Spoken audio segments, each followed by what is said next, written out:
Sinon, sur la partie data ing, grosse news, le TSQL n'est pas mort. C'est vrai. Ça, c'est incroyable. Maintenant, il est dans Notebook. Ça, c'est incroyable. Pour attaquer les Warhouse, évidemment. Donc, le T-SQL ou le TSQL, maintenant... Qui est donc le SQL que tout le monde connaît. Voilà, c'est celui de SQL Server. Très bien. Et il y a du temps à savoir ça. Voilà. Et donc, maintenant... Donc, pour rappel, c'est-à-dire que jusque-là, on ne pouvait pas faire Transact dans Fabric. Oui. On avait du SQL, mais c'était du Spark SQL. C'était le %% SQL, mais je vais laisser. Voilà. Le %% SQL était déjà accessible, mais dans un langage qui était un petit peu différent de celui qu'on connaît. On travaille avec énormément de clients qui utilisent comme source de données SQL Server. Oui. Forcément, c'est la source que moi je vois le plus souvent. Et une question qui me posait souvent, c'est est-ce qu'ils peuvent réutiliser leur script TSQL sur Fabric, qu'ils peuvent faire un copier-coller. Je leur disais très souvent oui et non. Alors c'est oui, parce qu'on a du SQL sur Fabric, mais c'est du Spark SQL. Et il y a quand même quelques différences au niveau des fonctions, il y a des choses qu'il faut transposer. Exemple, le top et le limit. Hein. Exactement, ouais, il y a plein de fonctions comme ça. Même le coalesce. Donc c'était pas exactement le même langage. C'est pas exactement la même chose. Ouais. Il y a même, voilà quoi, souvent, il faut faire un petit coup de chat GPT. Et je crois que maintenant, Copilot peut le faire aussi. Ouais, exactement. J'ai vu ça dans une des démos qu'ils nous ont faites. Et là, du coup, le fait qu'on peut désormais écrire de notebook en TransSQL, en fait, ils peuvent simplement faire un copier-coller, modulo juste modifier les chemins, typiquement passer. Là, on facilite la migration une fois de plus. Exactement. Et du fait qu'on ait énormément de clients qui travaillent avec SQL Server, surtout que c'est très pratique. Le langage SQL, tout le monde connaît le langage SQL. Tout va bien, Antoine? Pas plus tard qu'hier, avec Kevin, on parlait avec un client qui utilisait, qui ont des scripts Transact SQL, et le fait de leur dire que voilà, ils peuvent simplement faire un copier-coller et passer sur Fabric et rien changer. Gain de temps. En termes c'est de code, c'est et même donc grosse news. Grosse news. Pour l'univers MSBI historique, et SQL Server. Et j'en reviens au SQL. En fait, le SQL, il y en a partout. Bien sûr, et tout le monde sait en faire. Il fut un temps, c'était le langage. Ouais, ça maintenant. Quand même. Mais ça revient au final. Et de toute façon, les notebooks, beaucoup utilisent le SQL. Encore même, le %% SQL, c'est peut-être une des commandes les plus utilisées dans les... Petite question, et je pense que ça vous fera une petite transi peut-être après. A-t-on parlé de Python en Fabric à la Fabcom? Ça existe déjà et c'est déjà très bien développé. Donc, et d'autant on a parlé, et moi je l'ai vu parce que ne sachant pas de Python, que Copilot pourrait nous aider à développer du Python. Tout à fait. Ça existe déjà, c'est déjà présent. Effectivement, on peut faire des petites queries pour compléter notre code, le débugger. C'est très pratique. Et ça existe déjà depuis un petit moment. On pouvait faire du Python dans les notebooks. Oui, tout à fait. On a le wrangling. Le wrangling. Donc certaines fonctions Python sont accessibles en mode graphique. Directement dans un notebook et on peut, voilà, c'est un peu clic-bouton. Bon, ça fait la base, on va dire, et après, on peut évidemment, si on connaît un Python, optimiser, etc. Mais voilà, mais c'est vrai qu'avec Copilot, maintenant, on compte que l'avoir. Oui, faut-il l'avoir, et après, faut-il le payer également. Mais c'est ça qui est bien, genre maintenant, tu as du Python, tu as du SQL, tu as du SQL, tu as du KQL, etc. Enfin, il y a plein de langages qui... Tu vas pouvoir faire de plus. Moi, je rebondis rapidement. Tu as dit que du coup, Python, c'était pas ce que tu maîtrisais le mieux. Honnêtement, avec Copilot, on peut très facilement faire des transformations basiques sans avoir une grosse maîtrise de Python. Et ça, tu as testé un peu, ça fonctionne bien? Totalement, ouais. Vraiment, pour des transformations assez classiques, du style changer le type d'une colonne, c'est pas créer une nouvelle à partir d'autre. Pourquoi je le ferai en Python, mais... Chacun ses cultures. Ouais. On respecte le langage des autres. Les mots et les couleurs. Non, mais il y a ceux qui font le langage des signes et puis il y a ceux qui... Non, mais ce qui est intéressant, c'est qu'en fait, au final, on peut tous les deux travailler sur le truc avec nos connaissances sans avoir forcément besoin d'apprendre quelque chose de l'autre. Ouais, je pense que et Copilot va un peu tous nous unir sous cette même bannière. Exactement. Tout à fait. Très beau message. La dernière news, et donc là, on est toujours sur l'expérience pour toi. Sur la partie data ingénieur. Data ingénieur, data voilà. On est vraiment sur la partie, alors Spark pour le coup, le moteur Spark, un runtime 1.3, ce qui n'est pas rien quand même, puisque en termes de performance, on est x4. Il y a eu beaucoup de x8, x4, mais on est avec plus de paramètres, avec une granularité plus importante en termes de paramétrage dans le Spark Settings, notamment dans les... Ça peut faire peur à beaucoup de monde. Ce que ça veut dire, c'est que le moteur Spark qui est derrière les notebooks Python, arrêtez-moi si je me trompe. Notebook tout court. Notebook a changé. Il y a un nouveau moteur qui est beaucoup plus performant. Grosso modo, c'est ça. Et ça va 4 fois plus vite. Et qui est basé sur deux technos en Gen, non, c'est pas un truc comme ça. J'ai vu les annonces. Il y a deux moteurs derrière, en gros. Et l'idée, c'est surtout que Databricks avait un coup d'avance de mémoire. Ils ont leur moteur les plus puissants qui s'appelle Photon. Je dis pas de bêtises.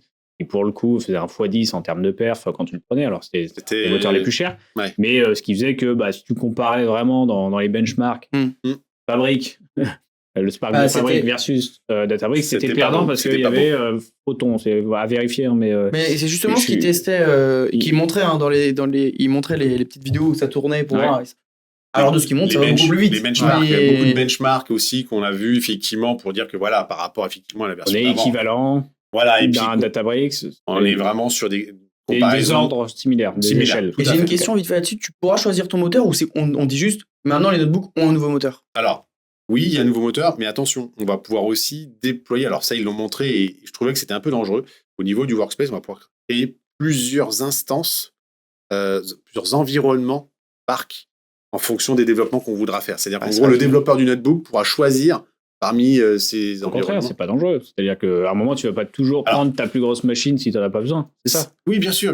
Mais là, il y a un besoin de gouvernance. Il ne faut pas faire n'importe quoi. Faut pas. Non plus, tu as de possibilités. Mais avec les delegated parameters, c'est bon.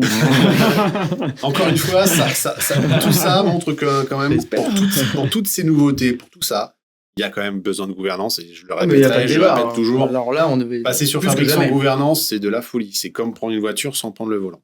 Donc, tu peux pas ça. Alors, si on se crache. Néanmoins, news pas anodine.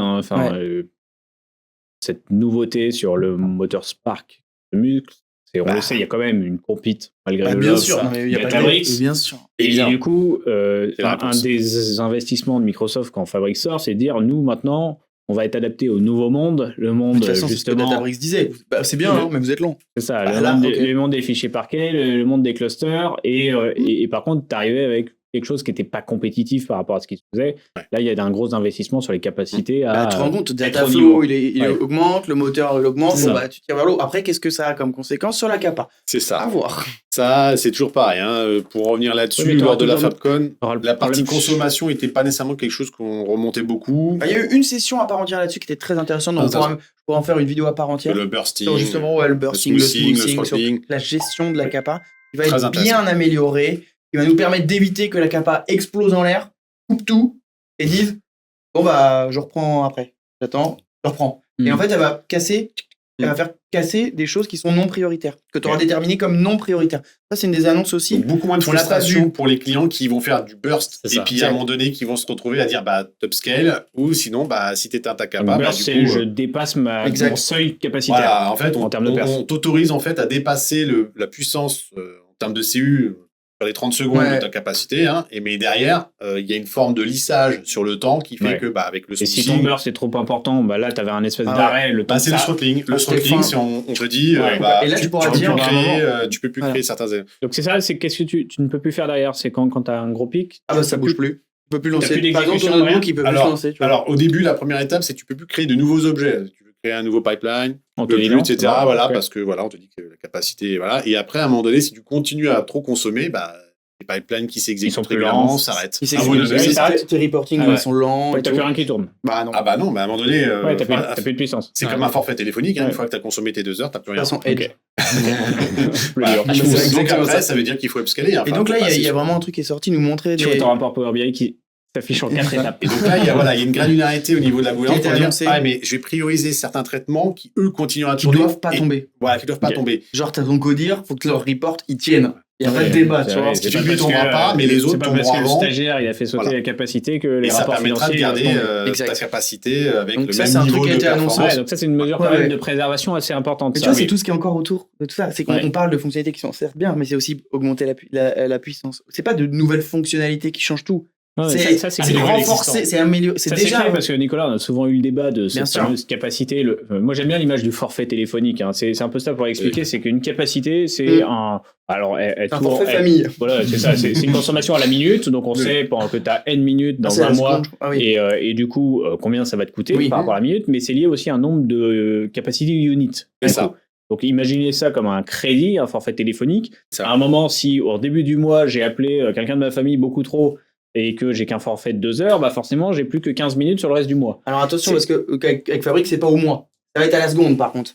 Il ne faut pas se dire, pendant 2 semaines, j'ai beaucoup travaillé, pendant 2 semaines, je peux plus rien faire. Non, c'est tout le temps recalculé, quoi. Mais c'est un peu ça l'idée, c'est que je viens, si je surconsomme, forcément, je fais moins de choses derrière sur le temps imparti. Moi, j'ai une bonne question. Et donc là, la bonne info, c'est que j'ai une mesure de sécurité pour quand même dire, peu importe ce qui se passe sur ma capa, Ça, c'est prioritaire, faut pas que ça bouge. Je vais avoir des paramètres supplémentaires au niveau de la capacité pour dire, voilà, certains traitements, je les mets, ceux-là sont plus importants que les autres, et donc ceux-là ne doivent pas tomber.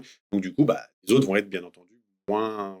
J'ai une très bonne question qui va de pair de tout ce qu'on se dit, hein. C'est l'empreinte carbone, non, parce qu'on augmente la puissance, on augmente tout. Ont-ils parlé de l'empreinte carbone de Fabric à la Fabcon? Alors, la partie, oui, la partie green... Pas tant que ça. Alors après, avec Copilot, c'est un peu compliqué d'en parler parce que Copilot est un gros consommateur, mais comme tous les IA, consommateurs. Donc non, c'est pas été. Je pense qu'il faut beaucoup de choses, mais alors c'est néanmoins assez simple. Pour une raison, c'est que Fabric, c'est lié à une capacité, c'est lié à un nombre de cœurs, c'est lié à une puissance de calcul. Donc là où quand on déploie un Copilot sur Microsoft 365, on sait pas trop ce qui se passe. C'est boîte noire, on sait pas ce que ça calcule. Là, ton Copilot, si tu le déploies, il est sur une puissance donnée. Donc c'est comme si tu avais ton serveur et tu sais très bien ton serveur ce qu'il consomme en énergie. De toute façon, tu pourras pas le derrière, c'est plus facile de comprendre l'impact. C'est que si à un moment, du jour au lendemain, j'ai besoin d'une seconde capacité, j'ai vu l'impact finalement. C'est que j'ai plus d'usage de Fabric, donc j'ai besoin du double de puissance. Donc, normalement, chez Microsoft, on le rappelle, les Impact Dashboard. Alors, je sais pas, Fabric doit être dessus sur la partie Azure, du coup, qui sont mises à disposition, qui permettent de connaître l'impact carbone de votre tenant Azure, de votre tenant M365, de manière assez granulaire maintenant quand même au niveau des services, etc. C'est en train de redescendre. Donc Fabric normalement est dedans. Je sais plus si on avait regardé ça. À checker, mais en effet c'est jamais. Malheureusement c'est pas un sujet traité comme ça dans une Fabcon comme ça, mais en effet, on parle beaucoup de puissance qui revient toujours souvent. Mais qui va là pour Fabric comme Databricks, comme sur tous les sujets. Je comprends la question en fait, c'est qu'on va de plus en plus utiliser Copilot, bien sûr, clairement. Donc, on veut de plus en plus de puissance, ça va de plus en plus vite. Donc, automatiquement, ça va consommer plus, c'est sûr. Voilà. Après, c'est un choix entre suivre la tendance du marché ou rester effectivement encore avec le Excel. parallèle est simple. Tu ramènes un nouvel usage par rapport à ce que tu faisais en BI classique. Déjà, j'interroge un nouveau service. Donc, c'est comme si j'avais un produit en plus. Et après, on sait c'est de la GenAI, c'est particulièrement consommateur malgré tout. Et du coup, si j'utilise le Copilot dans Fabric, j'ai un impact supplémentaire. On peut le désactiver ou pas, les Copilots dans Fabric? Oui. Ouais. Oui, on le désactive. Oui, peut-être en delegated option. Okay. C'est the news en fait. Tu peux la sortir à toutes les sauces. J'ai pas encore listé la liste de tout ce qui est délégué. Par contre, ce serait très bien que ce puisse être effectivement délégué au niveau du domaine, ce qui permettrait effectivement à certains domaines de ne pas avoir l'utiliser. C'est parfait.